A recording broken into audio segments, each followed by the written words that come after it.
Se você gosta do Jota, conheça agora o Jota Pro. Informações diárias exclusivas e ferramentas únicas para ajudar a definir os rumos da sua empresa. Jota Pro. Não tome decisões no escuro. Acesse www.j.info/pro e conheça mais. Muito bom dia, obrigado pela presença.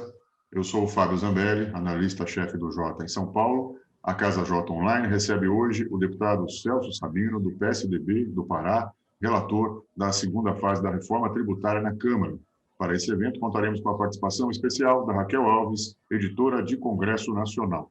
Lembro que os assinantes do Jota podem formular perguntas pelo chat do aplicativo Zoom.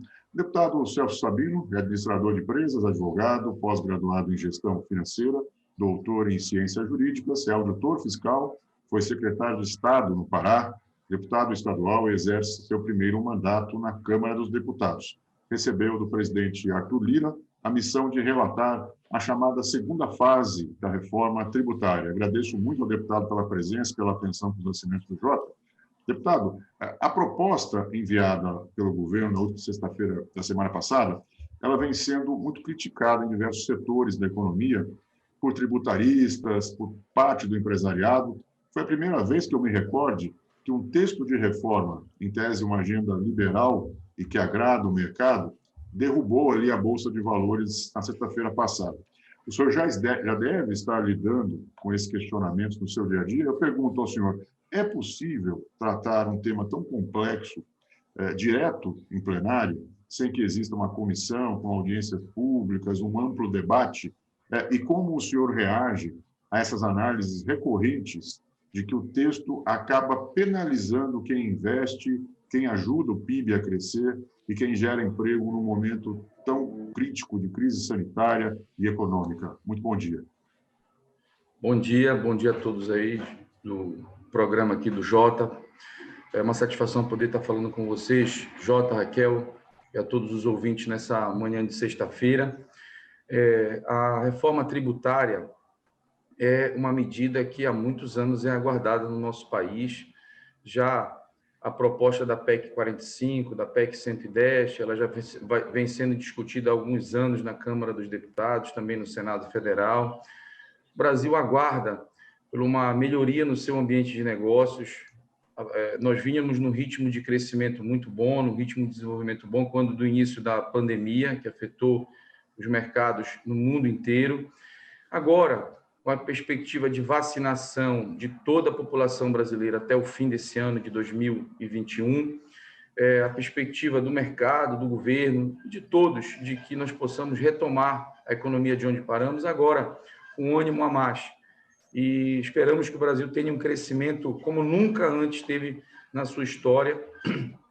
E o nosso desafio é preparar as condições para que o ambiente de negócios esteja propício, que a segurança jurídica esteja garantida, que todos tenhamos previamente, com muita certeza, todas as regras que irão compor a administração tributária no nosso país. Dito isso, nós estamos, desde que recebemos na sexta-feira passada essa missão do presidente Arthur Lira, debruçados sobre esse tema, estudando muito o assunto. São questões realmente muito complexas, mas a gente está tendo reunião diária com a equipe da Receita Federal. Nós estamos ouvindo também os atores da economia, por orientação do próprio presidente Arthur Lira. Nós estamos ouvindo vários segmentos, segmento da construção civil, segmento ligados a empreendedores no ramo, por exemplo, da advocacia, dos médicos. Estamos ouvindo empreendedores, empresários, estamos ouvindo também contribuintes, pessoas físicas. Ouvimos a turma da Febraban, vamos ouvir o pessoal agora segunda-feira do varejo. Enfim, nós vamos esgotar o debate em relação a esse tema, coletando, sim, as críticas, também coletando todas as sugestões para compor um relatório que represente efetivamente, se não pudermos fazer uma redução efetiva na carga tributária, no mínimo, nós vamos equalizar a receita, de forma alguma teremos aumento da carga tributária. Eu vou, ao longo dessa próxima semana, aí, conversar com os líderes das bancadas com assento na Câmara dos Deputados, Vamos iniciar também as conversas diretamente com as próprias bancadas, para que todos se sintam contemplados em relação à colheita de críticas, à colheita de sugestões para a elaboração do nosso relatório. Na sexta-feira passada, Jota, a Bolsa realmente teve uma queda, mas você viu que nos dias anteriores também ela teve o recorde de alta, nós batemos 130 mil pontos. Então, eu atribuo também muito isso à realização dos ganhos nesse recorde que teve no aumento da Bolsa. Em relação a prejudicar os empreendedores, eu gostaria de dizer que o governo está propondo, na proposta que enviou à Câmara, uma redução do imposto de renda das pessoas jurídicas de aproximadamente 25% hoje para aproximadamente 20%, né? Uma redução de 25%. E nós estamos negociando junto à equipe econômica as condições necessárias para reduzir ainda mais a tributação sobre as pessoas jurídicas. Além disso, o governo está dando um benefício direto a todas as pessoas físicas que declaram imposto de renda. Nós temos cerca de 32 milhões de brasileiros que fazem a declaração de imposto de renda hoje, pessoa física. Hoje, com a faixa de isenção existente, cerca de 10 milhões possuem carga tributária zero. Com a proposta do governo de elevar esse teto de isenção para R$ 2.500, nós estamos trazendo nada mais, nada menos do que a metade de todos os brasileiros que apresentam declaração de imposto de renda, cerca de 16 milhões de brasileiros para a faixa de isenção, para a faixa onde a carga tributária é zero. Além disso, como a nossa tabela é progressiva, todas as outras faixas vão também ter uma redução de carga tributária. Tem faixa que vai ter redução de carga tributária na pessoa física de 60%. Então, você somando a esse benefício das empresas e somando o benefício de pessoa física, nós estamos falando de aproximadamente 31 bilhões de reais que serão injetados diretamente na economia. De alguma forma, o nosso entendimento de que essa pessoa que deixa de pagar mais tributo vai consumir mais. O cidadão que está deixando de pagar 500, 600, R$1.000 no seu imposto de renda vai estar injetando no seu consumo, vai estar melhorando a sua residência, vai estar investindo de alguma forma também no mercado. Deputado, muito obrigada pela sua presença. Gostaria de insistir com o senhor a respeito de prazos de votação, né? Que com a chegada do projeto foi criada uma expectativa muito grande de uma votação direta no plenário, uma votação inclusive antes da realização do recesso, agora a partir do dia 17 de julho. Eu queria saber como é que estão as conversas com as bancadas, no sentido de construção de um entendimento para essa votação ser tão célere, ou se a gente pode ter que lidar com a realidade de que é preciso esperar um pouco mais, negociar um pouco mais e votar isso só depois do recesso. O senhor está otimista com esse calendário, digamos, relâmpago de votação, que vote direto em plenário, que acelere uma votação célere? Que dia vai ser a votação, Raquel? Não sei. O senhor depende do acordo de mérito, mas da sensação com as bancadas, o senhor está sentindo uma receptividade para ser uma votação rápida? O nosso foco é na questão tributária e também social, com responsabilidade para que nós não tenhamos de forma alguma, com esse texto, qualquer contribuição para o aumento do déficit fiscal no país. Essa parte legislativa de plenário, nós estamos nas mãos de uma pessoa que entende muito de Congresso Nacional, que entende muito de Câmara dos Deputados, que é o presidente Arthur Lira. Tenho certeza que essa matéria irá a plenário quando ela estiver exaustivamente debatida e bastante madura.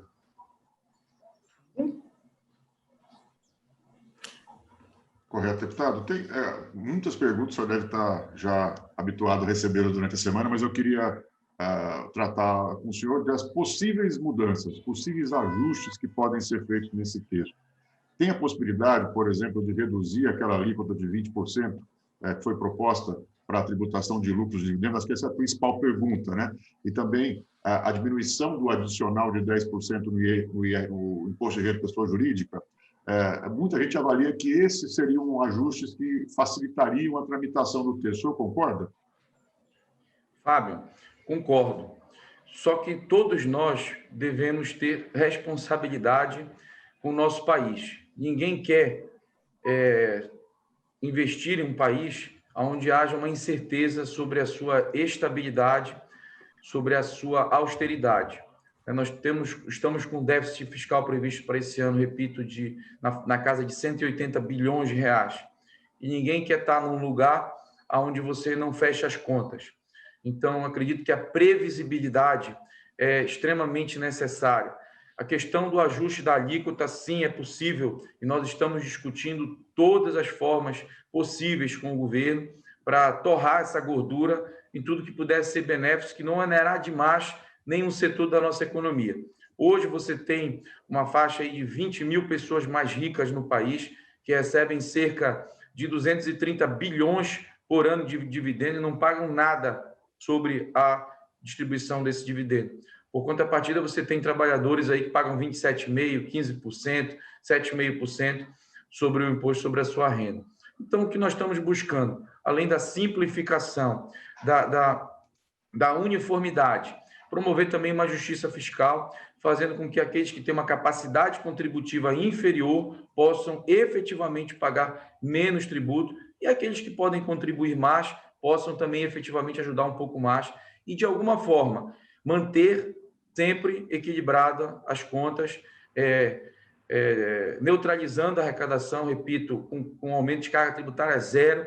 Não há ânimo nenhum no parlamento, de nenhuma bancada, de promover aumento da carga tributária, mas há muito ânimo, sim, em diversas bancadas, de promover uma justiça fiscal, fazendo com que aqueles que podem pagar menos paguem menos e até nada, e aqueles que podem pagar muito mais passem a contribuir ainda aqui com pouco. Eu também vou concentrar nas mudanças, nas expectativas de mudanças no texto. Primeiro, eu queria saber do senhor, assim, quão robustas podem ser as mudanças? A gente pode esperar grandes, né? O senhor, nessa semana, falou que esse texto é um ponto de partida, que veio com gordura para ser cortado, então eu gostaria de entender com o senhor, assim, faremos ajustes pontuais, algumas recalibragens somente de alíquotas, ou a gente pode esperar uma mudança mais profunda no que veio do governo? Bom, a despeito do trabalho feito pelos nossos grandes técnicos da Secretaria da Receita Federal, profissionais muito competentes, do Ministério da Economia, o texto chegou de uma forma bastante coerente, só que nós devemos nos preocupar com o texto que vai sair da Câmara dos Deputados, não com o texto que chegou. E sim, é possível calibrar, é possível ajustar alíquotas, é possível ajustar faixas de isenções, é sobre isso que nós estamos nos debruçando. Vamos ter uma reunião nessa próxima semana com o Colégio de Líderes, junto com o presidente Arthur Lira, onde vamos expor todo o cenário apresentado pelo governo e já, nessa semana, apresentar algumas sugestões que vão compor o nosso relatório. E o senhor pode dizer para a gente algumas dessas sugestões?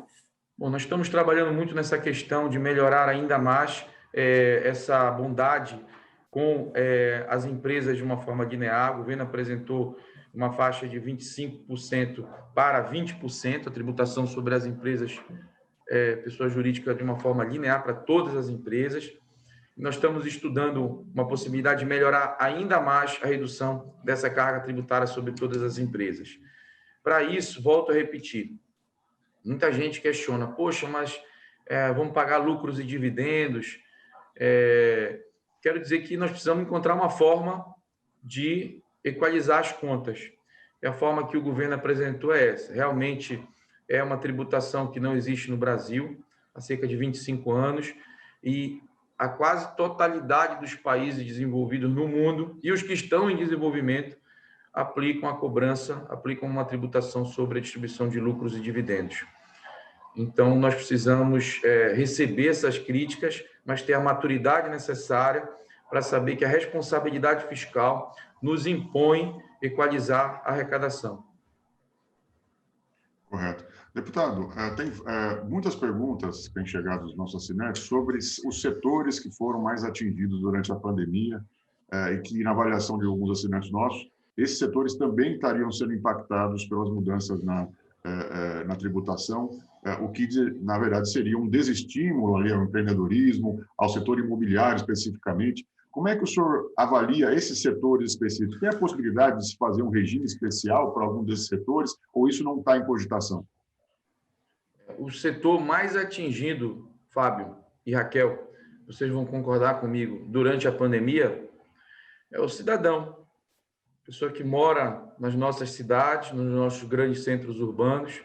esses que tiveram grande impacto na sua renda, esses que tiveram grande dificuldade durante a pandemia. E o governo está dando um grande benefício linear para todos os cidadãos na declaração do seu imposto de renda de pessoa física. Para você ter uma ideia, a perspectiva de queda de arrecadação com o benefício somente na correção da tabela de imposto de renda vira a casa dos 13 bilhões de reais. Além disso, os pequenos empreendedores, as empresas de uma forma em geral, da microempresa até a super mega empresa, também tiveram um grande abalo. O governo também acena com uma desoneração, uma redução da carga tributária de 25% para 20%. Nós estamos estudando para ampliar isso, inclusive. Então, só que para compensar essa redução e nós mantermos a nossa austeridade fiscal, nós temos que compensar isso de outra forma, e o governo adotou essa tributação sobre a taxação dos lucros e dividendos distribuídos. Especificamente sobre as mudanças na tabela de imposto de renda, nessas faixas de isenção, há alguma possibilidade de criar mais faixas de isenção, do piso de 2.500 de isenção ser elevado, deputado? E sobre o fim do desconto simplificado, eu queria saber como é que está a receptividade nas bancadas. Isso passa? O parâmetro de R$40 mil anuais pode ser alterado? Existe algum debate já mais firme sobre essa questão?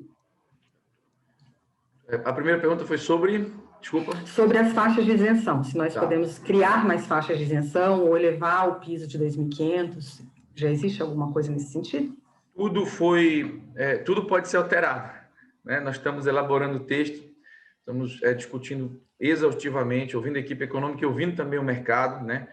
Estivemos aí com vários atores já representantes do mercado. Nessa próxima semana vamos continuar essa peregrinação, essa jornada. Em relação à faixa de isenção, acredito que os R$2.500 propostos têm uma chance pequena de serem alterados, considerando que com esses 2.500 nós já estamos colocando metade de todos os contribuintes que declaram imposto de renda na faixa de isenção. Mas não está fechado. Acredito que apenas a chance de alteração nesse ponto ainda é reduzida. Em relação à opção pelo desconto simplificado na declaração de imposto de renda, ele não está sendo extinto, né? Ele permanece para quem recebe até R$40 mil por mês, ou seja, aquela pessoa que recebe até R$3.333 aproximadamente por mês, né, e 40 mil somado no ano, vai poder continuar fazendo a opção pelo regime simplificado.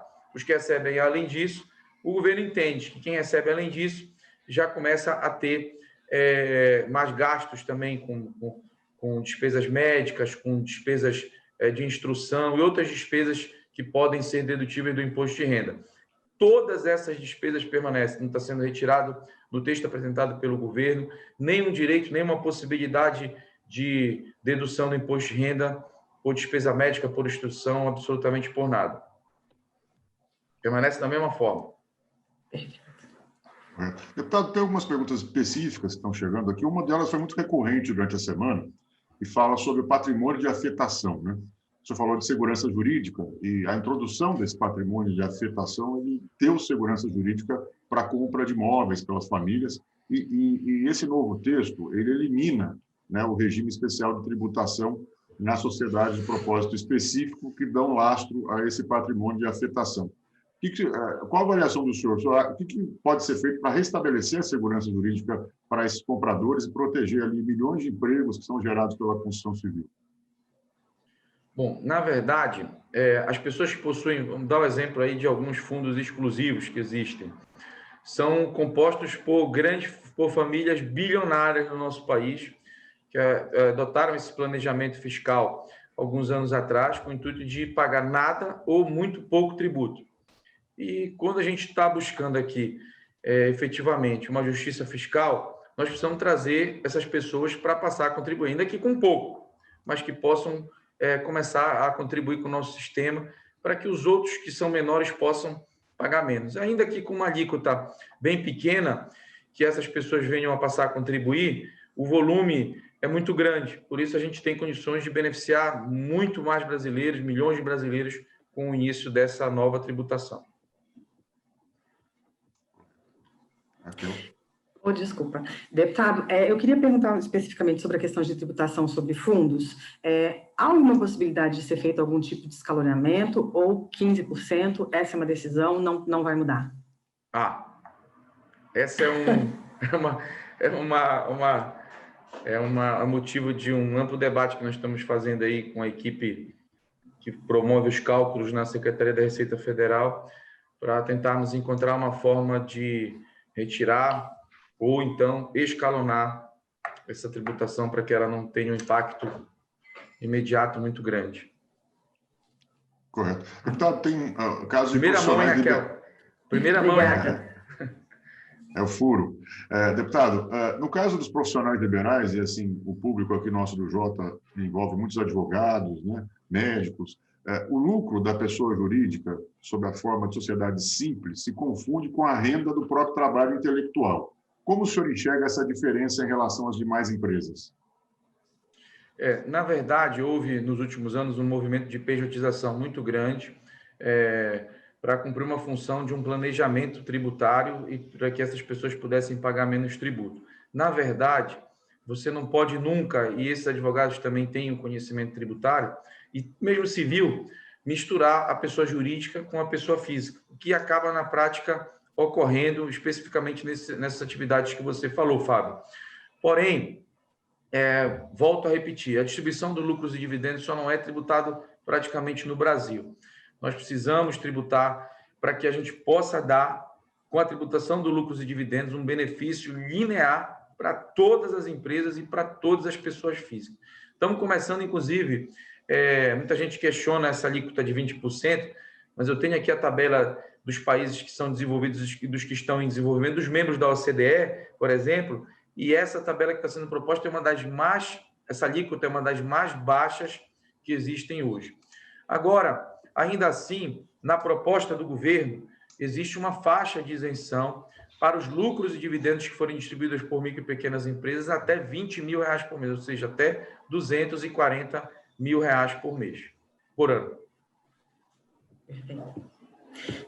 Deputado, eu queria saber com o senhor, nas conversas que o senhor já tem tido com os parlamentares, se há alguma sensação de que faltou algo dentro do projeto que foi aprovado, se há alguma possibilidade de incluir mais alguma coisa sobre renda, mais algum tipo de tributação sobre renda e patrimônio que o governo não tenha colocado no projeto original. Essas discussões vão nesse sentido? Olha, Raquel, nos últimos dias aí está ficando mais claro para mim que de médico, louco e tributarista, todo mundo tem um pouco. Então, cada cabeça é uma sentença. Existem muitas pessoas que pensam que está excelente, muitas pessoas pensam que está faltando muita coisa. Nunca vai estar perfeito, né? Nunca vai estar da forma que agrade e contemple a cabeça de todo mundo. Nós temos no país, por exemplo, várias atividades, vários setores da economia que gozam de benefícios fiscais absurdos, né? Que retiram aí da nossa receita, prejudicam o nosso orçamento em bilhões, centenas de bilhões de reais por ano. Então, muita gente pensa também que isso poderia ser uma forma de ser debatida nesse momento, de ser incluída para que a gente possa melhorar ainda mais essa reforma, trazendo um benefício ainda maior para as pessoas ali da ponta, para os cidadãos que estão ali declarando seu imposto de renda e também para as micro e pequenas empresas. Mas é um debate que precisa ser amplo. Ao mesmo tempo que há pessoas que defendem a redução ou o fim desses benefícios fiscais a segmentos, a setores específicos, há um forte grupo que defende cada um deles de forma muito feroz. Então, é realmente um exercício não só de cálculo, não só da questão técnica da administração tributária, mas também político muito grande. O senhor falou ali sobre os mais afetados pela crise, né, pela pandemia, e a gente concorda que, quer dizer, existe uma demanda hoje para a criação, inclusive, de um novo programa social. O governo tem tratado, em alguns momentos, esse texto da reforma de forma vinculada ali à possibilidade de geração de recursos, de funding ali para financiar o programa social que devem entrar em vigor a partir de 22. O senhor concorda com esse debate? Ou seja, o senhor acha que é preciso atrelar os dois temas? E se esse é um tema que pode, de alguma maneira, dar mais velocidade e até facilitar politicamente a tramitação da reforma na Câmara? Fábio, nas conversas que nós estamos mantendo com os parlamentares, não há ânimo na Câmara para misturar, nesse momento, esses dois assuntos, né? A ideia nossa é neutralizar efetivamente a arrecadação, de forma que nós não tenhamos, nesse momento, como promover um aumento de carga tributária. Mas eu perguntei isso porque o próprio secretário Bruno Funchal mencionou anteontem numa entrevista que uma parte do resultado dessa reforma poderá impactar ou não no tamanho do programa social do ano que vem, por isso que eu fiz essa pergunta. Só que o programa social ainda não foi encaminhado ao Congresso Nacional, não sabemos o seu custo, e nós não podemos agora, de uma forma antecipada, prévia, estimar o valor e daqui tentar tirar qualquer coisa. Eu acredito que na Câmara, pelas conversas que já tivemos com os parlamentares, não há ânimo nesse momento para promover qualquer aumento de arrecadação sob qualquer justificativa. Deputado, eu vou insistir um pouquinho na questão da articulação política para a votação. Eu queria saber, assim, o senhor está tendo conversas com setores, com o governo, com os deputados. Eu queria saber se essas conversas já ultrapassaram o Salão Verde, foram para o Salão Azul do Senado, para fazer alguma conversa combinada entre as duas casas para poder viabilizar uma votação que não só seja mais rápida, mas que também evite que o Senado faça grandes mudanças, precise voltar e que se gere algum ruído entre as duas casas. O senhor já tem conversado com alguns senadores? Raquel, eu gostaria muito de poder responder essa pergunta para você, mas humildemente eu reconheço aqui o meu tamanho. Eu estou, nesse momento, focado na elaboração desse texto. É um texto muito técnico, que envolve pontos muito complexos, jurídicos e também tributários, administrativos. Eu estou dedicado nisso aqui. A partir do momento que nós tivermos um texto que possa representar muita eficiência na transformação do nosso sistema tributário no que tange ao imposto de renda e os lucros e dividendos. Vou apresentar isso para o presidente Arthur, para os líderes das bancadas e, no momento, tenho certeza disso. E só vai ao plenário, conheço, tenho um bom relacionamento com o presidente Arthur. Eu acho que todos os deputados ali, os que gostam e os que não gostam, sabem também que ele é um cara muito atento da temperatura do plenário, a temperatura da casa, e ele vai ao plenário no momento que ele estiver maduro, ele estiver pronto, efetivamente, para ser votado, esgotado toda a discussão, esgotado todo o debate, e que haja uma transparência, uma luz bastante incandescente, em onde todas as bancadas tenham acesso, e nesse momento ele será votado. Pode ser que seja no primeiro momento em que ele estiver maduro, mas só quando ele estiver maduro. Só para, na linha do que a Raquel perguntou, o senhor já falou no início sobre isso, mas é importante deixar bem claro quais são os próximos passos aí no seu calendário. Enfim, na semana que vem, a próxima semana, que o senhor pretende, como é que o senhor pretende organizar tantas demandas, né, de setores para serem ouvidos e também a importância de se dar a urgência necessária para o tema, como o governo demandou e como o próprio presidente Arthur Lira tem dito. Bom, a Câmara recebeu esse projeto na última sexta, o presidente passou essa incumbência para mim no mesmo dia, e desde então a minha vida tem sido focada a conduzir o melhor possível num relatório. Eu tenho tido conversas diárias, volto a repetir, com a Secretaria da Receita Federal e também com vários atores da nossa economia. Apresentei um cronograma ao presidente que prevê, já na próxima semana, na terça-feira, uma reunião com os líderes das bancadas na Câmara. Devo percorrer também, já na próxima semana, as reuniões internas das bancadas partidárias para apresentar o projeto, já para apresentar um pré-relatório nosso, para sentir a temperatura, coletar ainda nesse primeiro momento algumas críticas, algumas sugestões, adaptar essas críticas, essas sugestões da Câmara dos Deputados, no que for possível, no relatório que nós já estamos formando o nosso entendimento. Hoje é sexta-feira, eu passo o dia hoje debruçado sobre esse tema, fiz uma pausa aqui para falar com você, Fábio, mas eu passo hoje o dia debruçado sobre esse tema. Estou com uma equipe aqui comigo em Belém, estou com uma equipe em Brasília, nós estamos online. No sábado também, no domingo, ainda pela manhã, e à tarde eu sigo a Brasília, onde à noite nós mantivemos agora reuniões presenciais, durante a segunda-feira, na terça-feira essa reunião com as bancadas, na quarta-feira devemos seguir com as bancadas em si, e hoje tem duas reuniões à tarde com os setores da economia, na segunda-feira também várias reuniões com os setores da economia, incluindo construção civil, incluindo varejo, incluindo o mercado financeiro, e durante a semana nesse mesmo ritmo. O nosso relatório pronto, discutido, amadurecido, o presidente Arthur pretende colocar para votar logo, porque entende a urgência de nós termos isso aprovado, para que possa valer já a partir do ano que vem. O senhor entende que o recesso, ou pelo menos a data estabelecida pelo presidente para o 17 de julho, para que a Câmara entre em recesso, atrapalha essa pressão desse tempo? O senhor acha que talvez não seja, enfim, tão urgente assim, essa discussão de 2 semanas? É possível que se retome o debate pós-recesso? Qual a sua visão sobre esse assunto recesso, especificamente? Fábio, diante do entendimento de que o Brasil tem pressa, as reformas precisam caminhar, serem discutidas, serem amplamente debatidas. Diante desse entendimento, o presidente anunciou ontem que há a possibilidade de nem ter recesso. Verdade. Verdade. Vou voltar para algumas perguntas mais específicas, deputado. Eu queria saber como é que está a receptividade nas conversas que o senhor teve aos dispositivos que tratam do juros sobre capital próprio. As bancadas receberam bem? Isso passa como está? Isso pode ter algum tipo de alteração? Os juros sobre o capital próprio, eles tiveram essa opção de dedutibilidade no cálculo do imposto de renda das pessoas jurídicas, lá em 1994, 95, com o intuito de fazer a correção dessas ações, desses ativos que estavam aplicados no capital das empresas, face à inflação, né?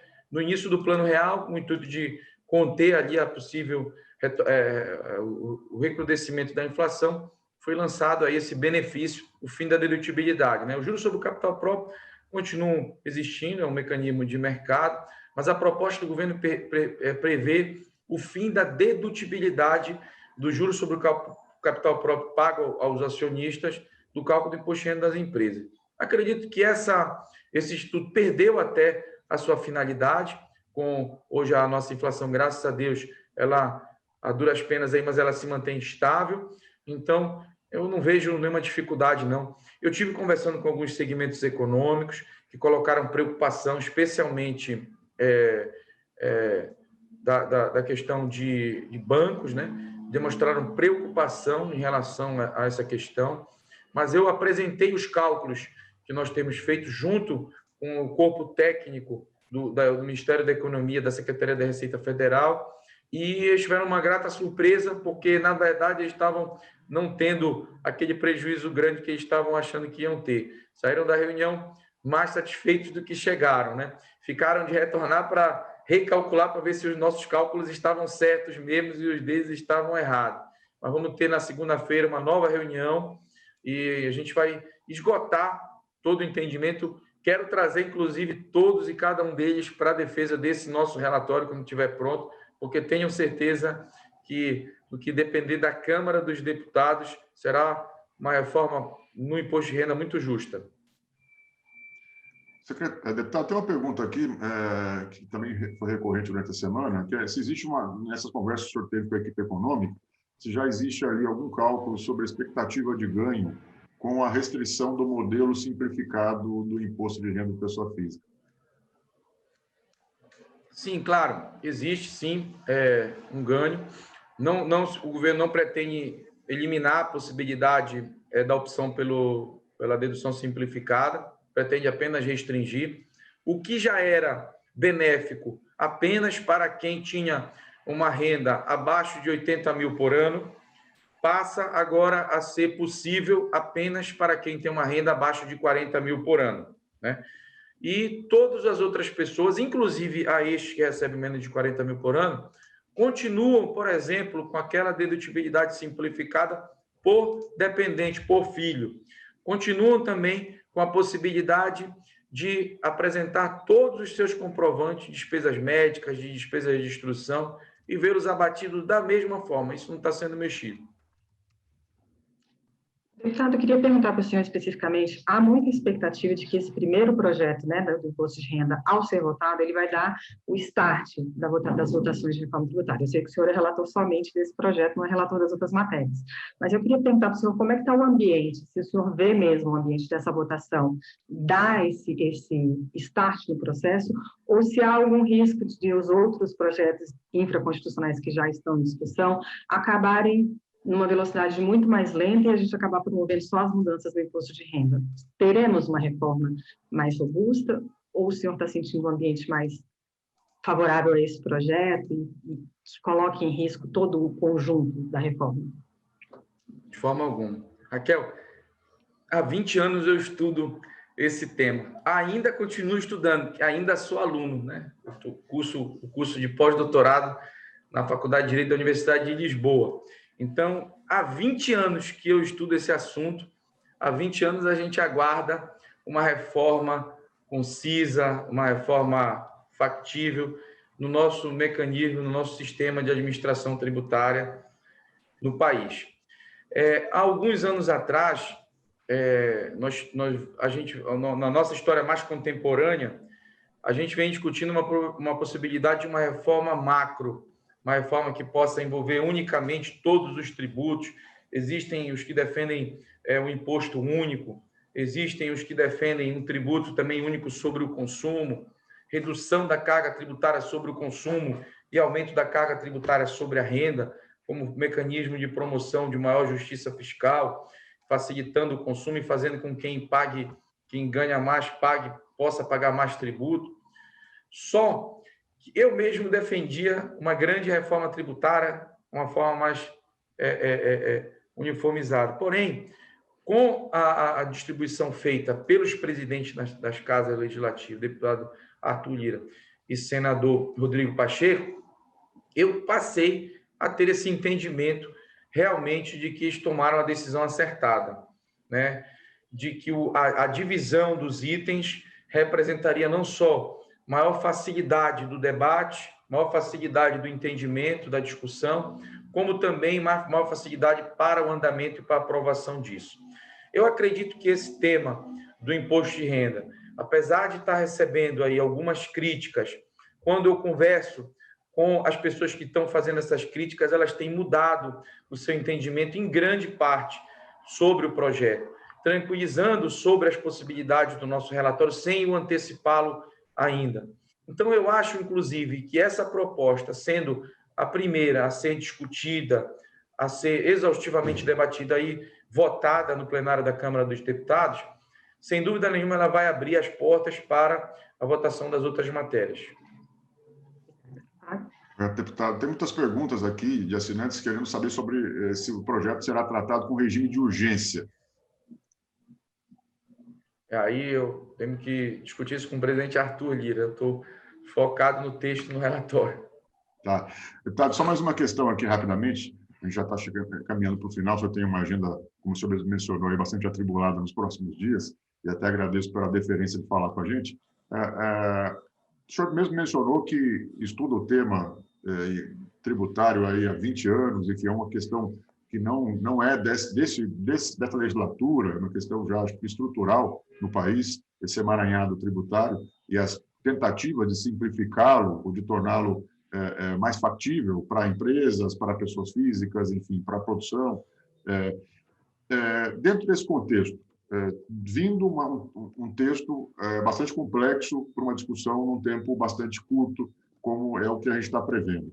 Não seria, até pergunta de um assinante aqui, eu estou aproveitando dela para trazer esse tema, não seria mais simples discutir, por exemplo, tributação de dividendos, ou seja, estabelece ali uma faixa de isenção com uma alíquota talvez um pouco mais baixa e fatiar e deixar essas questões mais polêmicas para um processo de mais amadurecimento de debate político, inclusive na Câmara, para poder dar mais velocidade nessa tramitação? Na avaliação do senhor, é o momento de já discutir tudo isso que foi endereçado pelo governo?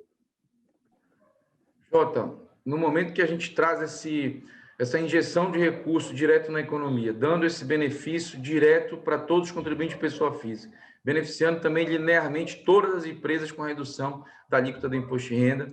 Nós não podemos ser irresponsáveis de promover um déficit fiscal. Nós precisamos encontrar uma forma de equalizar isso. O governo apresentou essa proposta, que é taxar a distribuição de lucros e dividendos, que no Brasil não é taxada diferente de todos os outros países.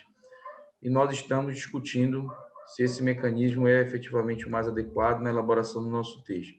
Além disso, o texto traz importantes simplificações, outras reduções de carga tributária em outros segmentos, que, claro, agradam muitas pessoas, desagradam alguns, e esses que são desagradados têm as suas razões, né? Vou dar aqui o exemplo, por exemplo, da uniformização da taxação sobre os fundos de renda fixa, né?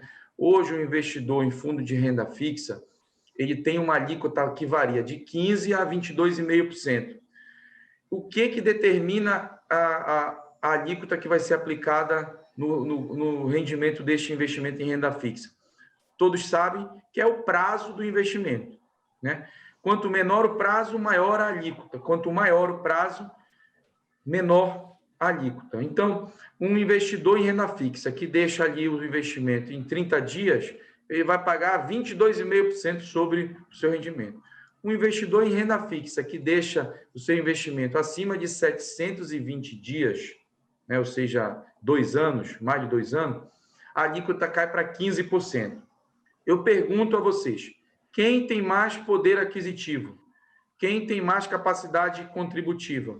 O que pode ficar com seu rendimento durante 2 anos parado no banco ou o que só pode deixar por 30 dias? Com certeza, tem mais poder aquisitivo, pode esperar mais, pode deixar o investimento mais tempo no banco. Com isso, estas pessoas de maior poder aquisitivo pagam menos tributo do que os de menor poder aquisitivo. Então, vão pagar lá 15%, deixando 2 anos, deixando apenas 30 dias no banco, paga 22,5%. Essa forma distorcida que é aplicada hoje favorece também a manutenção do dinheiro nas instituições financeiras. Então, o banco utiliza desse benefício fiscal que é dado pelo governo para quem deixa o dinheiro mais tempo no banco para se capitalizar, para ter mais recursos dentro do banco.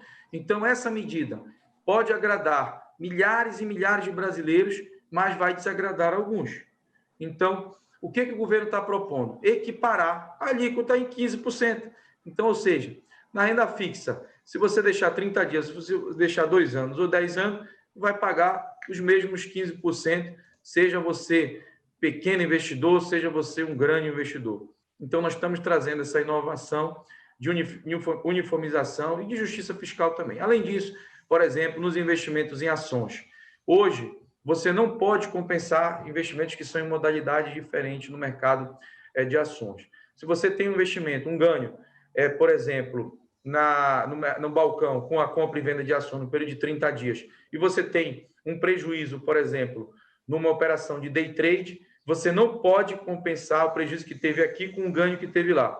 Com as alterações que estão sendo propostas pelo governo, as operações em ações poderão ser compensadas, os lucros com os prejuízos, ainda que sejam em modalidade de operações diferentes. E ainda mais, dando a possibilidade de que isso ocorra num período de até 3 meses. Então, ou seja, um prejuízo que você teve em um mês pode compensar um lucro no período de até 3 meses. Além disso, outra inovação, um prejuízo que uma empresa tem em um ano, no exercício financeiro, não pode de forma alguma transportar para o ano seguinte, para o próximo exercício financeiro. Com as inovações propostas pelo governo, num período de até 3 meses, ainda que esse prejuízo seja registrado no caixa no mês de dezembro, durante 3 meses você pode transportar esse prejuízo para compensar um futuro possível lucro. Então, são medidas que trazem efetivamente uma simplificação, trazem inúmeros benefícios na ordem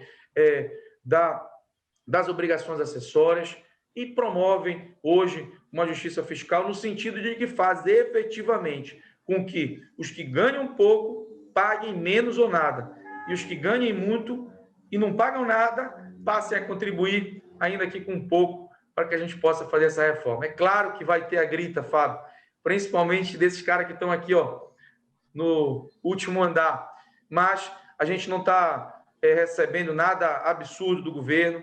Acreditamos que a proposta é viável, é justa. Deputado, vamos discutir isso amplamente, exaustivamente, sim. Se precisar dos fins de semana, se precisar do feriado, se precisar interromper o recesso, o Brasil tem pressa.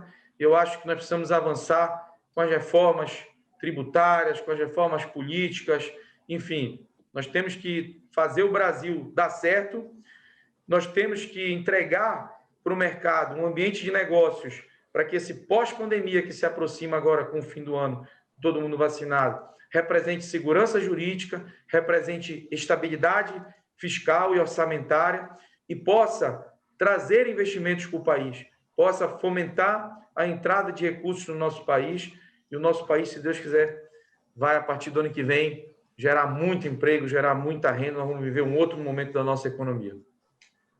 Deputado, eu tenho uma última pergunta para o senhor, que seria, nas últimas semanas, sobretudo na última semana, nós passamos por um momento de muita efervescência política, por causa da CPI da pandemia. Essa semana foi apresentado um super pedido de impeachment. Eu queria entender do senhor se o senhor teme algum tipo de contaminação desse ambiente de efervescência política que possa prejudicar a votação do projeto, da reforma como um todo, da agenda econômica. O senhor teme que essa certa instabilidade política que a gente está vivendo nas últimas semanas possa fazer com que os deputados botem o pé no freio e atrapalhem essa votação? Olha, essa parte aí não é comigo, não. A minha parte aqui é a tributária e a fiscal. Estou deixando essa briga aí da oposição com o governo para a gente grande lá disputar. Estou focado nessa questão e pretendo fazer o melhor relatório possível. Acho que a pergunta da Raquel é no sentido de que até agora o presidente Arthur Lira tem conseguido blindar, né, as votações econômicas, a agenda tem andado com certa velocidade. Acho que a pergunta da Raquel assim, é sobre esse ambiente mais instável, se de alguma maneira ele pode atrapalhar essa velocidade na agenda. Então, enfim, eu entendo que não é um assunto pertinente aí à sua rotina, que o senhor está focado no tema técnico aí, mas a gente queria só entender se o senhor está percebendo isso ou se o senhor está confiante de que vai ser mantido esse ritmo aí de votações econômicas. Fábio, o presidente Arthur Lira é um deputado muito habilidoso, ele tem um termômetro preciso da Câmara dos Deputados, ele sabe exatamente o sentimento da Câmara e entende muito essa questão legislativa. E eu tenho convicção, eu como deputado, não como relator aqui da reforma tributária, mas como deputado, eu tenho uma confiança muito grande nas decisões do presidente Arthur, no momento certo de votar as questões. Eu acho que ele não vai ser assodado, não. Vai deixar o barco andar da forma como ele tem que andar. Correto. Deputado, muito obrigado pela sua presença, mais uma vez, pela sua atenção com os assinantes do Jota. Eu queria deixar um espaço para as suas considerações finais. Se o senhor pudesse nos resumir, assim, em poucas linhas, quais são as mensagens-chave que o senhor entende que o seu relatório vai dizer para o país, né? O que o senhor espera dizer, em poucas linhas, com o seu texto que vai ser apresentado ao plenário, com essa reforma, o que ela representa em termos de mensagens importantes para o país nesse momento? Mais uma vez, muito obrigado pela sua presença. Fábio, eu que agradeço. Cumprimentar a nossa colega Raquel, que nos cobre lá na Câmara, dá toda essa atenção econômica. É uma satisfação poder estar falando com você. Realmente, as nossas horas estão muito puxadas nesses últimos dias e a tendência é avançar ainda mais. Você está percebendo, estou até com um pouco de olheira, está virando a noite aí para tratar desse assunto. Mas acho que se tivesse que passar uma mensagem, seria: a Câmara dos Deputados possui responsabilidade, não irá, de forma alguma, trabalhar para o aumento do déficit fiscal, contribuir com o aumento do déficit fiscal. Então, com isso eu estou falando em equalização de arrecadação, né? Com isso eu estou falando também, por outro lado, que não há ânimo nenhum na Câmara dos Deputados para o aumento da carga tributária. Eu acho que não devemos, nesse momento, misturar programas. Quando chegar outros programas que precisarem de orçamento, nós temos que, nesse momento, discutir de onde poderão vir as origens dos recursos. E também justiça fiscal. Deputado, o senhor está falando que não vai ter aumento de carga, que vai manter a arrecadação equalizada.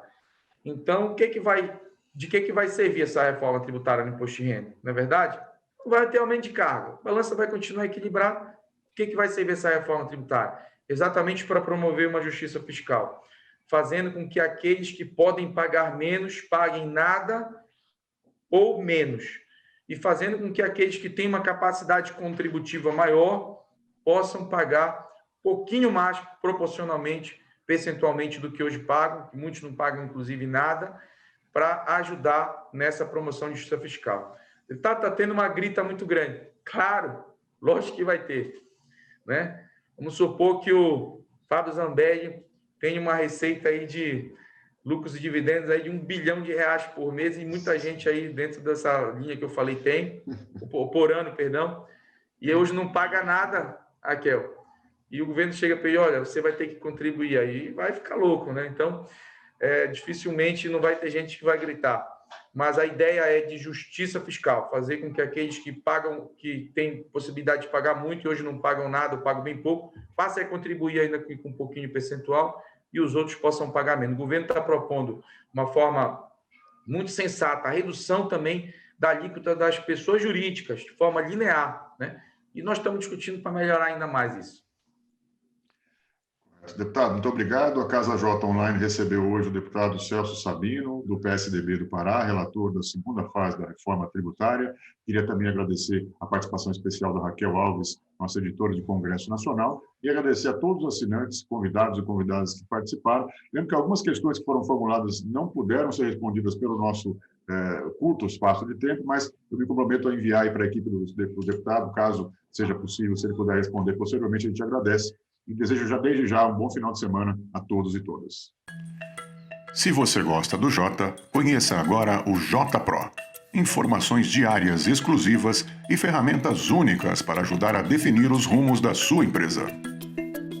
E com o Jota Pro Tributos, você recebe informações de bastidores e análises do andamento das principais questões tributárias em jogo no país, especialmente as discussões sobre a reforma.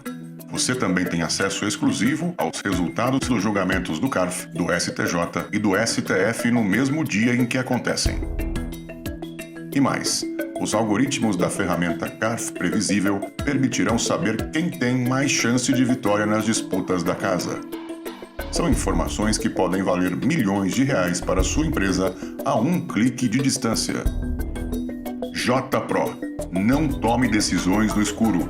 Acesse www.j.info/pro e conheça mais.